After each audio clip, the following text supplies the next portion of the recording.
पश्चिम बंगाल में सियासी हिंसा थमने का नाम नहीं ले रही है। विधानसभा चुनाव से पहले नॉर्थ 24 परगना में बीजेपी कार्यकर्ता की हत्या कर दी गई।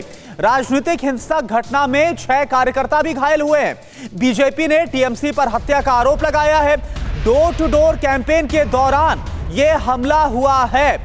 तो पश्चिम बंगाल में हालात क्या हो चले हैं वो आपके सामने एक बार फिर से, जब नॉर्थ 24 परगना यहां पर डोर टू डोर कैंपेन चल रहा था बीजेपी का, उसी वक्त हमला होता है और इसमें एक बीजेपी कार्यकर्ता की हत्या हो गई, 6 कार्यकर्ता घायल हैं। और इसका जो आरोप है, इस पूरी घटना का जो आरोप है बीजेपी ने, वो टीएमसी पर लगाया है। अभी आपको याद होगा कि बीजेपी के राष्ट्रीय अध्यक्ष जेपी नड्डा भी जब पहुंचे हुए थे तो उन पर, जब वो डायमंड हार्बर की तरफ रुख कर रहे थे, तब उस दौरान उनके काफिले पर भी हमला होता है, पत्थर से हमला किया जाता है।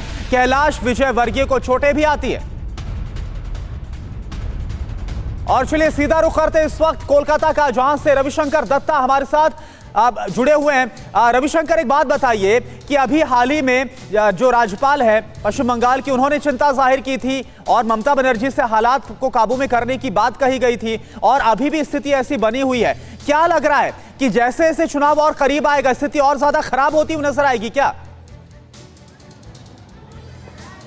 करुणा, आपको ये बताना ज़रूरी है कि पश्चिम बंगाल में शुरू से ही ये स्थिति रहा है कि जब भी इलेक्शन आता है, आप 2014 मान लीजिए, उसका बाद 2016 मान लीजिए, पंचायत इलेक्शन मान लीजिए, जब भी इलेक्शन आता है पश्चिम बंगाल का एक स्थिति रहा है कि यहाँ हिंसा की राजनीति होते हैं। लेकिन ये हिंसा की राजनीति कब बंद होगी? राज्यपाल जो कह रहे हैं लगातार, वो कह रहे हैं कि राष्ट्रपति शासन हम जारी करेंगे, ये कह रहे हैं कि जहाँ मुख्यमंत्री का दायित्व खत्म होता है, मेरा दायित्व वहां से शुरू होता है। अगर वो लगातार ये कह रहे हैं तो इसका मान के चलना पड़ेगा कि पश्चिम बंगाल में स्थिति लगातार खराब हो रहा है। लेकिन ये भी कहना है कि वाम शासन जब थे पश्चिम बंगाल में, तब 55,000 लोग का मौत हुआ था पश्चिम बंगाल में ऑफिशियली। 34 साल में 55,000 लोग की मौत हुई थी पश्चिम बंगाल में राजनीतिक हिंसा में।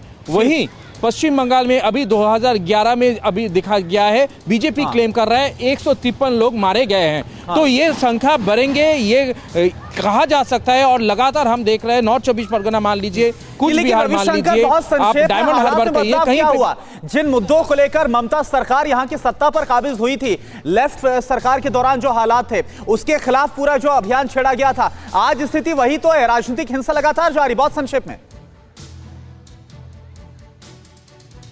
हाँ बिल्कुल, ऐसे ही इसको ही मैं कहना चाह रहा था कि ममता बनर्जी ने ये राजनीतिक हिंसा जो लगातार हुआ था, तब नंदीग्राम, सिंगूर, छोटा अंगाड़िया, बड़ा अंगाड़िया, धानतला, ये जितने भी सारे मास मर्डर्स हुए थे, वहाँ वही उसका खिलाफ वो अपना सरकार जब आने वाले थे, वो यही कहा था कि ये मास मर्डर बंद होना चाहिए, लोगों की हत्या से बंद होना चाहिए। लेकिन अभी भी राजनीतिक हिंसा थमने का नाम नहीं ले रही। और एक और 24 परगना में बीजेपी कार्यकर्ता की हत्या हुई, रविशंकर, जो कि हम बता भी रहे हैं दर्शकों को। बहुत बहुत शुक्रिया आपका। और ये जो हालात है ये चिंता पैदा करते हैं।